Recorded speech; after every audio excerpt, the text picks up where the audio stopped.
আল্লাহু আকবার। আমার ভাইয়েরা, আমার বন্ধুরা, যারা শহীদ হয়ে মারা যায় তাদের বিনা দাফনে গোসল দেওয়া হয়। যারা শহীদ হয়ে মারা যায় তাদেরকে রক্তাক্ত অবস্থায় দাফন করা হয়। আমার আব্বা জানেরা, আমার সোনার চাঁদ, আমার শিক্ষিত বুদ্ধিজীবীগণ, তবে সেই আব্দুল্লাহ বিন রাওয়াহার বৌমা আর আব্দুল্লাহর বউ আর রাওয়াহার বৌমা বড় আনন্দিত যে আমি সোহাগ রাত্রের জান্নাতি পুরুষের বিবি হয়ে আমি দুনিয়াতে পরিচয় দিতে পারলাম। আমি দুঃখিত নয়, কিন্তু স্বামী গো, একটু তোমার চেহারাটা দেখতে চাই, যেন কাল কিয়ামতের দিন কঠিনময় হাসরের ময়দানে আমি তোরে দেখে চিনতে পারি এটা আমার সোহাগ রাত্রের স্বামী আমার আব্দুল্লাহ। এই জন্যই তোর একটু চেহারাটা দেখতে চাই। একবার জোরে বলি আল্লাহু আকবার, আল্লাহু আকবার। আমার ভাইরা, আমার আব্বা জানেরা, তবে যারা শহীদ হয়ে মারা যায় তাদের বিনা হিসাবে আমার আল্লাহর জান্নাত। তবে তারা জান্নাতের লোভে পড়ে, নবীর ভালোবাসায় পড়ে, জান্নাতের লোভে পড়ে, নবীর ভালোবাসায় পড়ে তারা বিশ্বকে দিল ইতিহাস। তারা মহাকল্যাণ হলো, মক্কা মদিনার মাটি বিজয় হলো, কাবা বাইতুল্লাহর সুরক্ষা হলো। এরা ধন সম্পদের লোভে পড়ে, এরা ধন সম্পদের লোভে পড়ে, সুন্দরী রমণীর প্রেমে পড়ে, এরা জাতিকে দিল কলঙ্ক। কথাটা খুব গায়ে লেগে গেল ভাইজান। কারণটা হলো এটাই, ওরা জান্নাতের লোভে পড়ে, নবীর মহব্বতে পড়ে, নবীর ভালোবাসায় পড়ে ওরা জাতিকে দিল ইতিহাস। এরা ধন সম্পদের লোভে পড়ে, সুন্দরী রমণীর প্রেমে পড়ে, এরা জাতিকে দিল কলঙ্ক। ওরা বিজয় হলো, এরা পেদানি খেলো। ওরা বিজয় হলো, এরা লাঞ্ছিত হলো। ওরা বিজয় হলো, এরা পেদানি খেলো। ওরা বিজয় হলো, এরা পদদলিত হলো। ভাইজান, আমি মনিরউদ্দিন, হাত দুটি নেই, পা দুটি নেই, কাউর মারতে পারবো না, কাউর ধরতে পারবো না। আমি আপনাদের হাত দুটি জড়িয়ে বলি, আপনাদের মাথায় হাত রেখে বলি, আজকে বেঁচে আছি ভাই বলছি, হঠাৎ কে মেরে দেবে জানি না, হঠাৎ কেমন হতো হার্ট জাম করে মরে যাব এটাও আমি জানি না, কেউ সামনে থেকে গুলি মেরে দেবে এটাও কি জানি না। আজকে বেঁচে আছি দুইটি কথা বলার শক্তি দিয়েছে বলি বাজান। একটু আমার তরুণ নওজোয়ান যুবক ভাইয়েরা, আপনাদের বুকে জড়িয়ে বলি, কল্যাণ যদি হতে চাও, বিজয় যদি হতে চাও, মৃত্যুর পরে যদি আমার আল্লাহর জান্নাতে যেতে চাও, তবে আমার আল্লাহর পবিত্র কোরআনটি খুলে দেখো। আমার আল্লাহ বলেন, বিসমিল্লাহির রহমানির রহিম,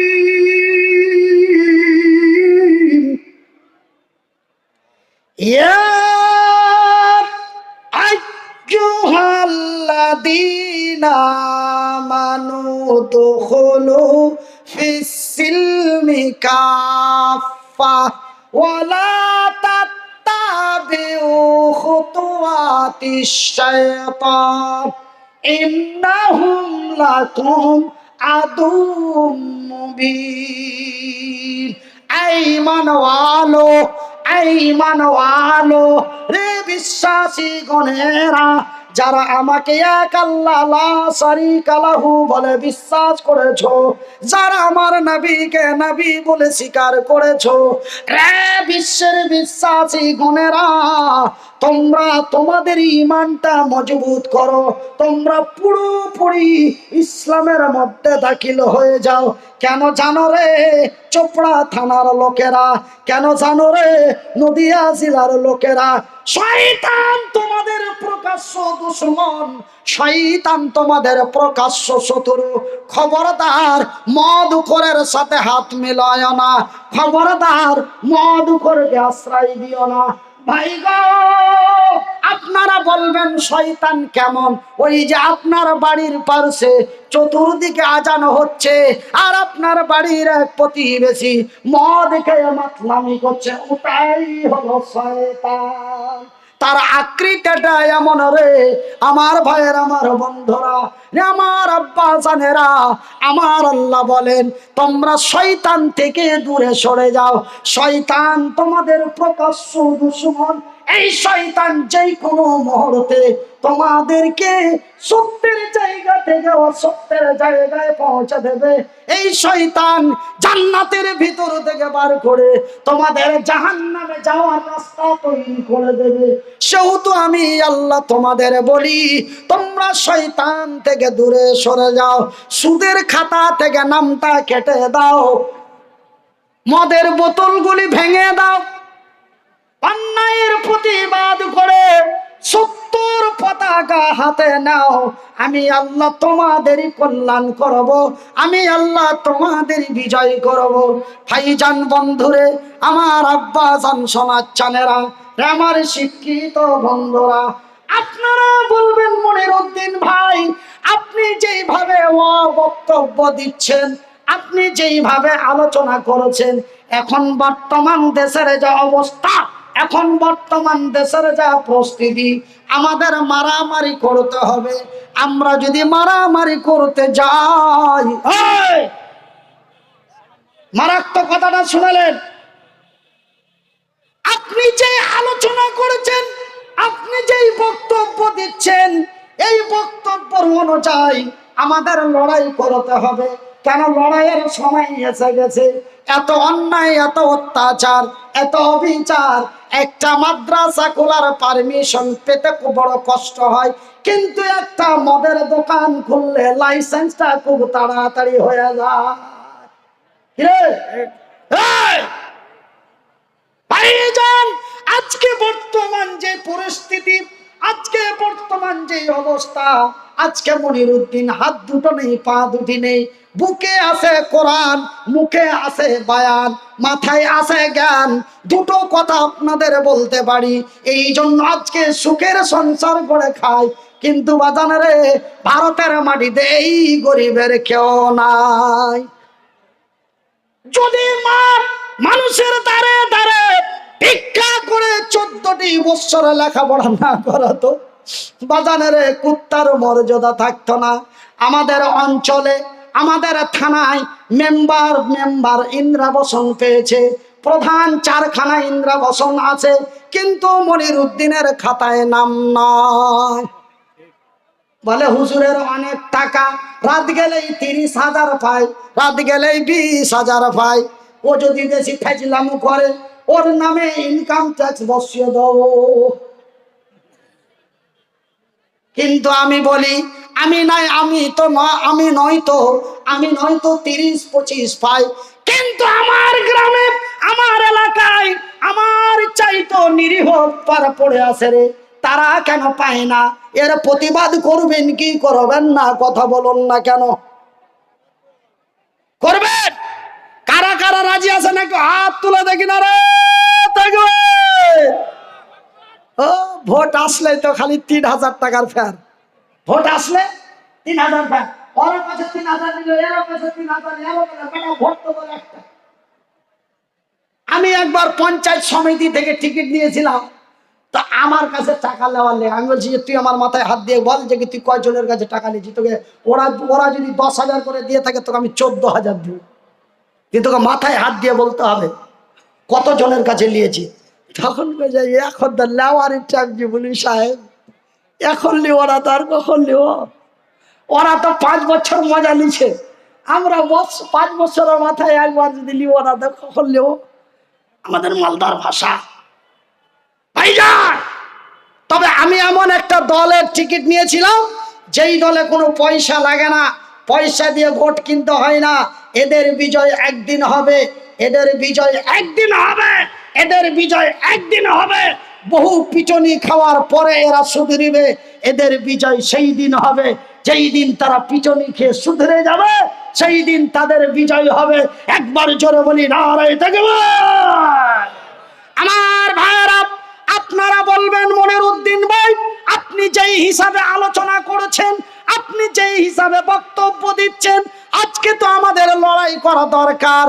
আমরা যদি লড়াই করতে যাই মদের বিরুদ্ধে, সুদের বিরুদ্ধে, অন্যায়ের বিরুদ্ধে কথা বলতে যাই, ওরা তো আমাদের পেদিয়ে দেবে, বুঝতে পারছেন? পিটিয়ে দেবে। ওরা তো আমাদের পেদিয়ে দেবে, ওরা তো আমাদের পিটিয়ে দেবে। কেন? ওরা তো 70, আমরা তো 30, ওরা তো 75, আমরা তো 25, ওরা তো আমাদের মেরে দেবে। না না না না না না না না, কখনো না। বিশ্বাস করুন আর নাই করুন, আমার আল্লাহ বলেন বিসমিল্লাহির রহমানির রহিম,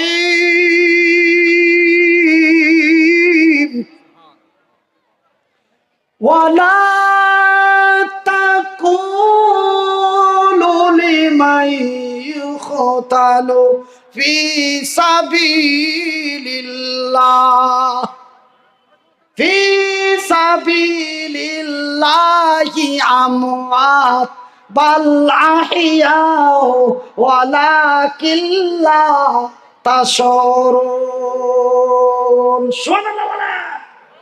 এই আপনারা যদি আরবির বাংলা বুঝতে পারতেন, কলিজা ফাটিয়ে সুবহানাল্লাহ বলতেন। আবার পড়ছি, যিনারা আরবিক বুঝেন খুব লক্ষ্য করুন।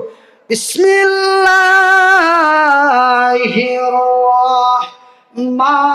রহমানির রহিম, ওয়ালা তাকুলু লিমান ইউকতালু ফি সাবিলিল্লাহ ফি সাবিলিল্লাহি আমওয়াত বাল আহইয়াউ ওয়ালাকিন লা তাশউরুন।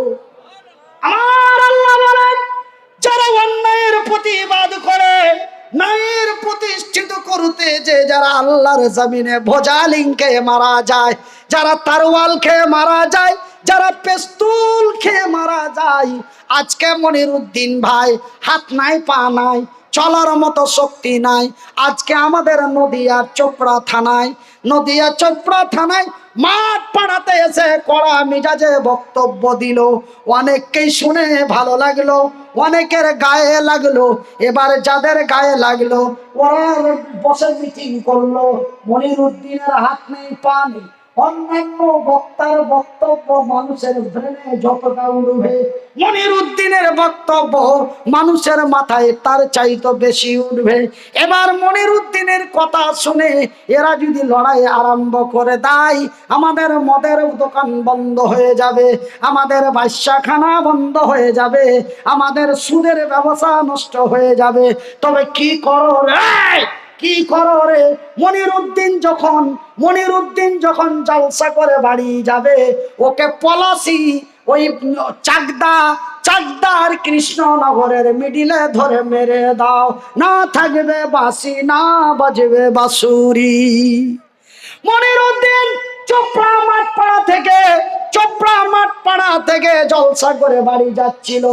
তাকে সামনে থেকে মাওলানা রুহুল আমিন কুদ্দুস চম্পা হাটিতে মেরে দেওয়া হলো পেস্তুল দিয়ে। পরপর 3 রাউন্ড গুলি দিল। তৃতীয় নাম্বার গুলিটি বুকের ভিতর দিয়ে গেল, সাথে সাথে মারা গেল মাওলানা রুহুল আমিন কুদ্দুস। বাড়ি তার কলকাতা, মারা হলো দক্ষিণ 24 পরগনার চম্পাহাটিতে। ঠিক মনিরুদ্দিন জলসা করে বাড়ি যাচ্ছিল, তাকে কৃষ্ণনগরের ফাঁকে মেরে দেওয়া হলো। মনিরুদ্দিন মরে গেল। আপনারা শুনেছেন মনিরুদ্দিন মরে গেল, আপনারা দেখলেন মনিরুদ্দিন মরে গেল। কিন্তু আমার আল্লাহ বলেন, রে নদিয়ার লোকেরা, তোমরা যাদের বলেছ মরে গেছে, ওরা মরে না, ওরা মরে না, ওরা মরে না। ওরা তোমাদের নিকটে মৃত্যু, কিন্তু আমার নিকটে জিন্দা। নারে তাকবীর। আমার ভাই, আর একটা আয়াতের তরজমা আপনাদের করব, তার আগে আপনাদের কাছে একটু হাত জুড়িয়ে একটা অনুরোধ করছি। এই যে এতক্ষণ ধরে আমি আপনাদের কাছে 9টা 40 থেকে 11টা 10 আমার ঘড়িতে, আপনাদের কি সিস্টেম আছে আমি জানি না, আপনাদের ঘড়িতে কি তাই? 11টা 11, তা আমি 10 বলেছি, তার মানে 1 মিনিট ডাউনই বলেছি। আমি তাড়া করিনি বাবা যে বেশি বলেছি। তবে আমি 9টা 40-এ উঠেছি, এখন 11টা 11। তবে 11টা 10, 11টা 11। তবে এতক্ষণ ধরে আপনাদের কাছে অনেকগুলো কথা বললাম। আজকে তো আমি এখন নেমে যাব, গাড়িতে বসে যাব, চলে যাব। এবার যদি আজকে যে মাঠ ভরা শ্রোতা, মাঠ ভরা নর, মাঠ ভরা নারী, লক্ষ রহমতের ফেরো ফারিস্তা, এই জালসাটা যদি আপনারা আগামী কালকে দেখতে চান, আর পাবেন কি? কিন্তু আমি আপনাদের দেখার ব্যবস্থা করে দিয়েছি। এই যে সামনের ক্যামেরাটা দেখছেন, এই ক্যামেরাটা আমার। আমি আপনাদের হাত জোড় করে বলবো, পশ্চিমবঙ্গের মানুষ, বেয়াদবি মাফ করবেন, আমি একটু নিজের কথা বলছি। সারা বাংলা, আসাম, মেঘালয়, ত্রিপুরা, অরুণাচল, মিজোরাম, নাগাল্যান্ড অ্যান্ড বাংলাদেশ, নেপাল, বিহার, ঝাড়খণ্ড, ওয়েস্ট বেঙ্গল, উড়িষ্যা, এই রাজ্য এবং এই দেশের মানুষ অনেকেই অবগত আছে যে মনিরুদ্দিন ভাই একটি নিজস্ব অনাথ আশ্রম চালায়। কি চালায়? অনাথ আশ্রম, যাকে আমরা সিম্পল বাংলা ভাষায় বলি এতিমখানা। কি বলি? এতিমখানা। আমি যেমন, আমাদের ভারতের একজন ঐতিহাসিক বক্তা ছিলেন গোলাম আহমদ মুর্তজা সাহেব, তিনি তার নিজের জালসা করা টাকা দিয়ে বিশাল এক প্রতিষ্ঠান প্রতিষ্ঠিত করে তিনি পৃথিবী থেকে বিদায় নিয়েছে। ঠিক বক্তা জগতের মধ্যে ওই জায়গাটা আল্লাহ আমাকে দিয়েছে। আমি বক্তব্য দিয়ে, আমার নিজস্ব পয়সা দিয়ে আমি বিশাল এক অনাথ আশ্রম, আমি এক এতিমখানা, একটা শিক্ষা প্রতিষ্ঠান প্রতিষ্ঠিত করে বর্তমান রানিং আছে। এবং আমার এই মাদ্রাসা তিন রকম পয়সায় চলে। রাজ্য সরকার, কেন্দ্র সরকার, নাকি? হ্যাঁ, বাজে কথা। কোন রাজ্য সরকারের 1 টাকা নাই, কেন্দ্র সরকারের 1 টাকা নাই, কোন নেতা পার্টির তরফ থেকে 1 টাকা নাই। 3 রকম পয়সা। তার মধ্যে একটা পয়সা হলো আমার চিৎকার করানো, বুক ফাটানো, গেঞ্জি ভিজানো, 1 নম্বর পয়সা। দ্বিতীয় নম্বর পয়সা হলো আপনাদের মতো অনেকেই লোক হাজারদুয়ারি নবাবের ইতিহাস যেমন দেখতে যায়, ঠিক আমার মাদ্রাসা মানুষ দেখতে যায়। লোকটা তো এরকম, মাইকে তো বলে খুব খাতারনাক করে, সত্য না মিথ্যা দেখি, একটু মালদা থেকে ফিরে আসি, হুজুরের আশ্রমটা দেখে আসি, এই নিয়ে মানুষ দেখতে যায়। দেখতে যে তারা নিজের অন্তরকে ধরে রাখতে পারে না, 5,000, 10,000, 20,000 টাকা দিয়ে চলে আসে। ওটা একরকম টাকা, মানে আপনাদের। তৃতীয় নম্বর টাকা, আমার নিজস্ব 2টা ইউটিউব চ্যানেল আছে। আমার নিজস্ব 2টা ইউটিউব চ্যানেল আছে। এই চ্যানেল দুটি আমি নিজেই ট্যাকেল করি, নিজেই রেকর্ড করি। রেকর্ডিং করার পরে এডিট আমি করি। আমি ভিডিও আপলোড দিয়ে আমি ভিডিও অন করি, আমি চালাই। আমি এক ইউটিউবার, আমি এক বক্তা, আমি এক মসজিদের ইমাম। আল্লাহ যদি এরকম করে, তবু আমি এক মাদ্রাসার ডাইরেক্টর। আমি সব আপনাদেরই দোয়ায়, জোরে বলি আলহামদুলিল্লাহ। আমি একজন সোশ্যাল মিডিয়ায় কাজ করি। এই ক্যামেরা আমার এই চ্যানেল দুটি আপনাদের কাছে আমার এতিম ছেলের তরফ থেকে ভিক্ষার মতো করে চাইছি। আজকে যদি আপনাদের কাছে আমি বলি, আছেন কোন আল্লাহর বান্দা, একজন আমার মাদ্রাসার জন্য 5,000 টাকা দিবেন, আপনারা এক বাক্যে 10 জন 5,000 করে উঠে যাবেন। কিন্তু আজকে দিয়ে দিবেন, কালকে আমার ক্রেডিট নষ্ট হয়ে যাবে। মনিরুদ্দিন ভাই ওয়াজ করতে এসে তার নিজের কালেকশন করে নিয়ে পালিয়ে যায়, ওই বেটাকে আর ডাকিও না, তবে আমার লাইফটা নষ্ট হয়ে যাবে। আমার দরকার নেই। আমি কোনোদিন আজ পর্যন্ত আমার অনাথ আশ্রমের জন্য মানুষের কাছে মুখের জবান খুলিনি। তবে 4 মাস আগে একটু বিপদে পড়েছিলাম। সেই বিপদের মধ্যখানে মাদ্রাসার বাচ্চাদের খাবার নিয়ে বড় ক্রাইসিস হয়েছিল। মুর্শিদাবাদের এক ভদ্রলোককে ফোন করলাম, নাম তার নবাব সিরাজউদ্দৌলা, বাড়ি তার উমরপুরের খেজুরতলা, এক বিশাল ফ্যাক্টরির মালিক।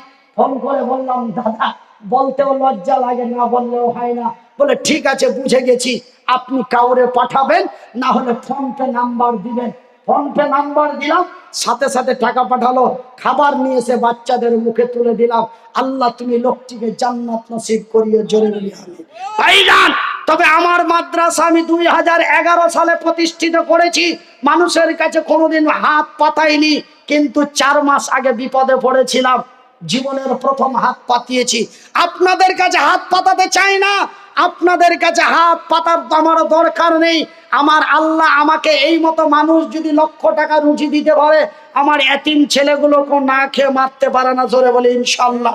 তবে আপনাদের একটা সাবস্ক্রাইব আমার এতিমের উন্নতি, আপনাদের একটা মোবাইলের একটা সাবস্ক্রাইব আমার ছেলেদের উন্নতি।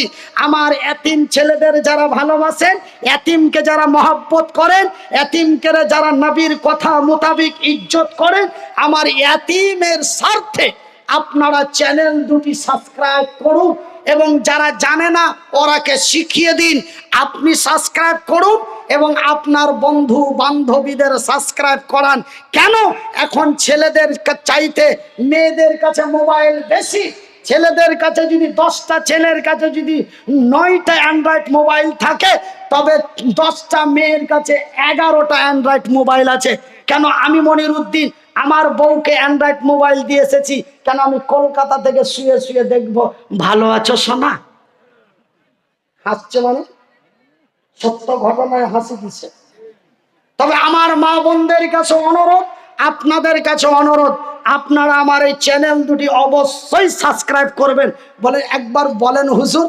ভাইজান, প্রথম চ্যানেল, যেই চ্যানেলটা আমি মিডিলে লাইভ দিই, আপনারা ঘরে বসে বসে দেখতে পাবেন, যেখানেই ওয়াচ করি ডাইরেক্ট। যেমন গত পরশুদিন বাংলাদেশ থেকে ডাইরেক্ট লাইভ দিয়েছিলাম, রেকর্ডিং করিনি, তবে ডাইরেক্ট লাইভ দিয়েছিলাম।